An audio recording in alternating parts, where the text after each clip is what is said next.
बिहार के चंपारण की गलियों से निकला ये वो जायका है जिसने पूरी दुनिया को अपना दीवाना बना दिया है। इसे कोई हांडी मीट कहता है तो कोई आहुना मटन।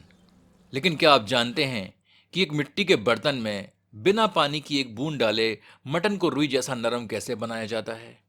आज मैं शेफ आशीष कुमार आपको इस पारंपरिक कला और इसके पीछे के विज्ञान की एक मास्टर क्लास देने जा रहा हूं। आहुना मटन की सबसे बड़ी खूबी है इसकी सादगी। यहाँ ना तो मसाले भूने जाते हैं और ना ही प्याज को तला जाता है। सब कुछ कच्चा डाला जाता है और फिर जो जादू होता है वो है धीमी आंच और भाप का। आज हम न केवल रेसिपी सीखेंगे बल्कि उन बारीकियों पर भी बात करेंगे जो एक साधारण हांडी मीट को 5 स्टार क्वालिटी का मास्टरपीस बनाती हैं। चलिए शुरू करते हैं। और हाँ मित्रों, इस चैनल को सब्सक्राइब करना ना भूलें और घंटी के चिन्ह को स्पर्श करें ताकि नए प्रस्तुतियों के प्रसारण की जानकारी आप तक अविलंब पहुंचती रहे। इस रेसिपी के लिए हमने एक नई हांडी ली है। बाजार से आप जब भी नई हांडी लें तो यह निश्चित कर लें कि उसे आग में अच्छी तरह से पकाया गया हो। ठोकने पर उसमें इस तरह से आवाज़ आनी चाहिए। इस हांडी को रात भर के लिए पानी में डुबा कर रख देते हैं। अगले दिन इसका 3/4 हिस्सा पानी से भर देते हैं।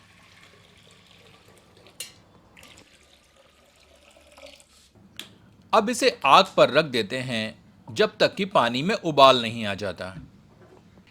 इसे तीव्र आंच पर रख दें और उबाल आने की प्रतीक्षा करें। 5 मिनट तक तीव्र आंच पर उबलने के उपरांत इसका पानी फेंक दें और हमारी हांडी अब प्रयोग के लिए तैयार है।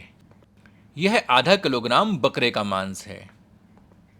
मटन की मात्रा के बराबर लगभग आधा किलोग्राम प्याज को हमने फांकियों में काट लिया है। ये 4 लहसुन की पोथियां हैं। इन्हें पानी में डुबाकर अच्छी तरह से मल मल कर धुल लेते हैं ताकि इनकी सारी गंदगी निकल जाए।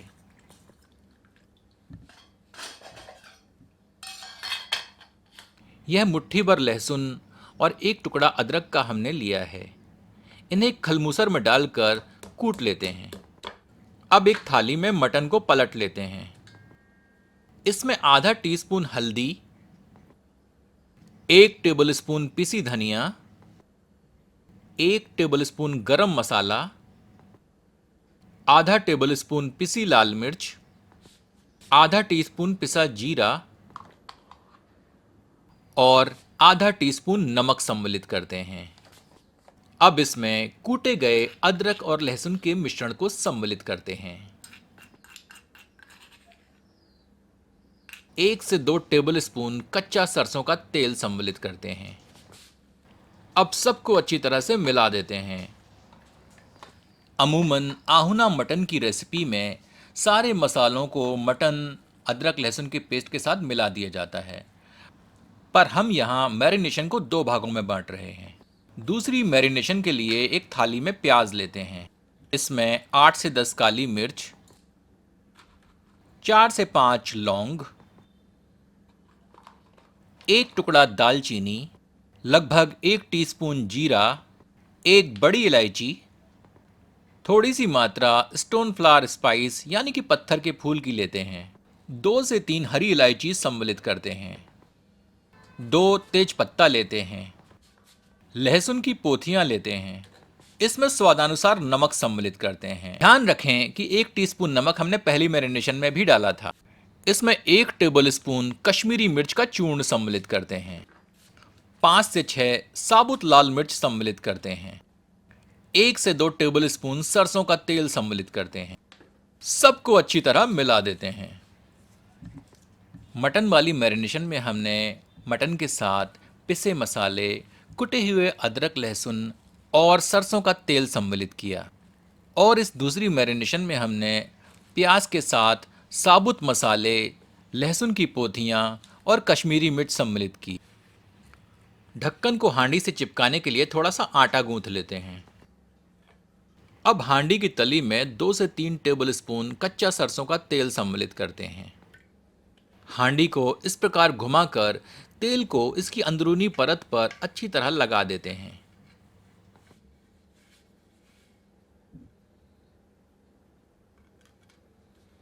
अब हांडी में पहले प्याज वाली मैरिनेशन भर देते हैं। एक मुट्ठी मैरिनेशन बचा लेते हैं। हांडी जब गर्म होगी तो प्याज नमक के संपर्क के परिणाम स्वरूप अपना रस छोड़ेगी, जिससे कि मटन जलने से बचेगा। इस प्याज की परत के ऊपर मटन वाली मैरिनेशन भर देते हैं। निचली परत में हमने कश्मीरी मिर्च डाली है, जो धीरे धीरे अपनी रंगत छोड़ेगी। ऊपरी परत में हीट बाद में जाएगी, जिससे कि मटन में उपस्थित मसाले धीमे धीमे पकेंगे।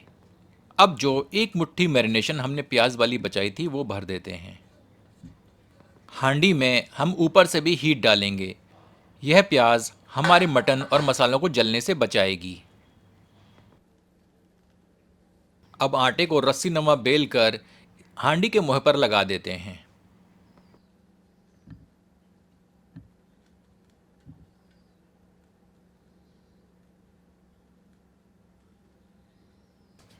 हांडी का ढक्कन लगाकर थोड़ा सा दबाव डालते हैं, ताकि ढक्कन हांडी में अच्छी तरह से चिपक जाए। ढक्कन और हांडी के बीच लगे अतिरिक्त आटे को उंगली की सहायता से इस प्रकार खरोंच कर हटा देते हैं।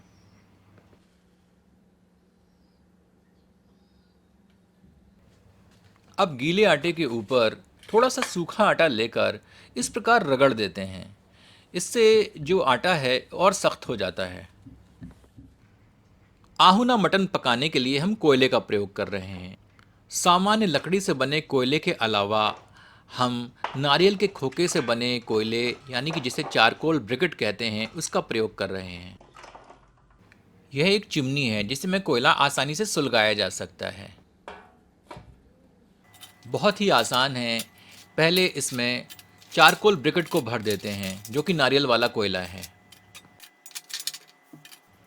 फिर लकड़ी का कोयला भर देते हैं। थोड़े से कागज़ों को मरोड़कर जला देते हैं।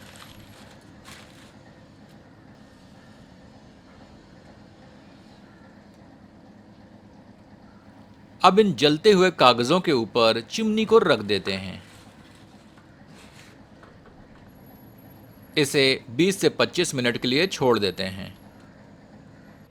इस चिमनी में तो कोयला सुलगाना ऐसा है मानो बच्चों का खेल हो। जैसे ही कोयला पूरी तरह आग में जल जाता है, इसे एक तसले में पलट लेते हैं। अंगारों को समान रूप से फैला लेते हैं। तसले के बीच में तार का बना हुआ एक स्टैंड रखते हैं, जिस पे हम अपनी हांडी को रखेंगे। इस तार के बने स्टैंड के नीचे अंगारे रखते हैं।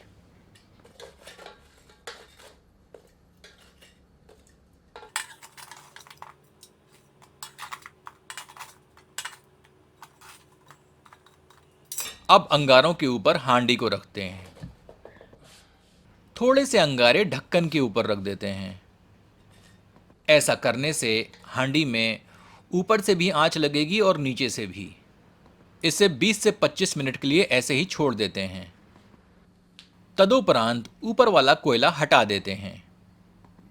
नीचे और ऊपर प्याज वाली मैरिनेशन के बीच में मटन वाली मैरिनेशन थी, और हम आंच ऊपर से भी दे रहे हैं और नीचे से भी, ताकि प्याज नमी छोड़कर मटन को मॉइस्चर दे और पकाने में मदद करे। इसके ढक्कन की राख को झाड़कर साफ कर देते हैं। अब गर्म हांडी को किसी कपड़े से पकड़कर इस प्रकार अच्छी तरह से हिलाते हैं, ताकि सारी सामग्री आपस में अच्छी तरह से मिल जाए। 15 मिनट आग पर और पकाने के उपरांत इसका ढक्कन हटाते हैं। सावधानी पूर्वक किसी चाकू की सहायता से इस प्रकार इसकी सील खोलें। हमारी हांडी एक प्रेशर कुकर की तरह काम कर रही थी।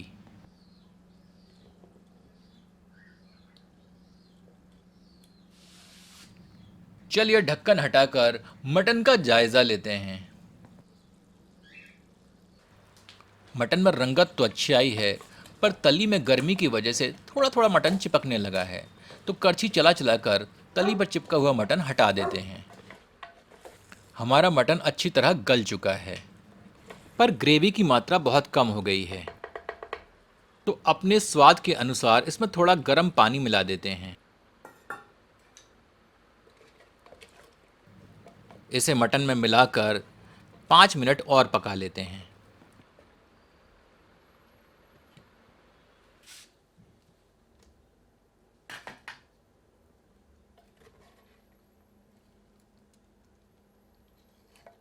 ये देखिए क्या रंगत आई है।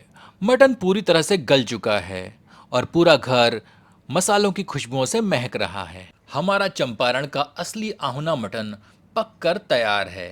आपसे आग्रह है कि एक बार इसे इस विधि से बनाकर अपना अनुभव हमसे एवं इस चैनल के समस्त दर्शकों से साझा करें। इसे गर्मा गर्म चावलों अथवा लिट्टी के साथ परोसें। अगर आपको आज की ये मास्टर क्लास पसंद आई हो तो इसे लाइक करें और मुझे कमेंट में बताएं कि आप अगली कौन सी पारंपरिक रेसिपी देखना चाहते हैं। धन्यवाद।